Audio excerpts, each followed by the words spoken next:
नमस्कार दोस्तों, कैसे हैं? आशा करती हूँ आप सभी अपने घर पर सुरक्षित हैं। आज मन में एक दुविधा है, प्रश्न है। विश्व का सबसे लंबा और महत्वपूर्ण साहित्यिक ग्रंथ महाभारत, जो कि भारत का अनुपम धार्मिक, पौराणिक, ऐतिहासिक एवं दार्शनिक ग्रंथ है। इसके सभी पात्र, घटनाएं विशेष और प्रभावशाली हैं। विचारों के उधेड़-बुन में लिखी कविता कुछ यूं है। शतरंज पे द्रौपदी, लाज कृष्णा ने बचाई थी। ईश्वरीय समस्त आशीष लिए द्रौपदी धरा पर आई थी। ईश्वरीय समस्त आशीष लिए द्रौपदी धरा पर आई थी। सर्वगुण संपन्न पाचपति, फिर क्यों लाज हरि ने बचाई थी।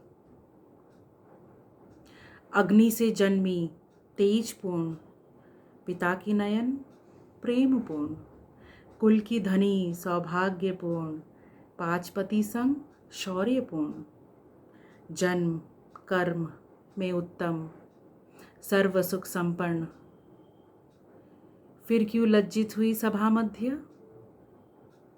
जहाँ थे सब बड़े बड़े दिग्गज धीर, कोई सत्य से कोई अस्त्रवीर, कोई कर्म से कोई धर्मवीर, कोई सत्य से कोई अस्त्रवीर, कोई कर्म से कोई धर्मधीर।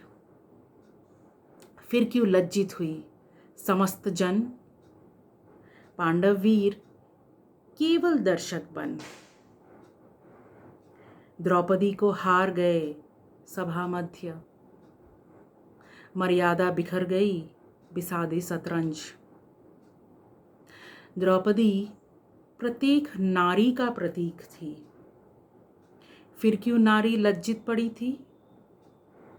द्रौपदी प्रत्येक नारी का प्रतीक थी, फिर क्यों नारी लज्जित पड़ी थी। इतिहास कलंकित हो रहा था, फिर क्यों वहां पौरुष मौन खड़ा था। इतिहास कलंकित हो रहा था, फिर क्यों वहां पौरुष मौन खड़ा था।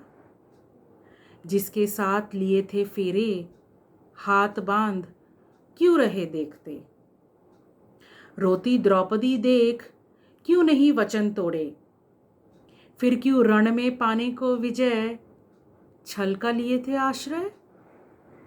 रोती द्रौपदी देख क्यों नहीं वचन तोड़े, फिर क्यों रण में पाने को विजय छल का लिए थे आश्रय। लाज वासुदेव ने बचाई थी। आज भी मर्यादा को कौरव घेरे, आज भी मर्यादा को कौरव घेरे। धर्मात्मा सब हाथ जोड़े, कौन यह पुकार सुने। केशव नारी आज भी हाथ जोड़े। दोस्तों,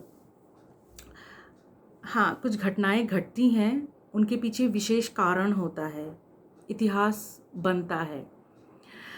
पर अधर्म पर धर्म के विजय के लिए क्या यूं नारी का अपमानित होना जरूरी था।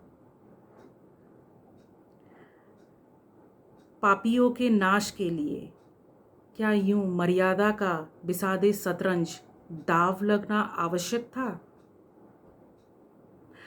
अगर पांडव रण में विजय पाने के लिए, पापियों का नाश करने के लिए छल का आश्रय लिए थे, तो एक नारी के सम्मान के लिए अस्त्र क्यों नहीं उठाए। मेरे विचार में नारी का सम्मान किसी भी वचन धर्म से सर्वोपरि है।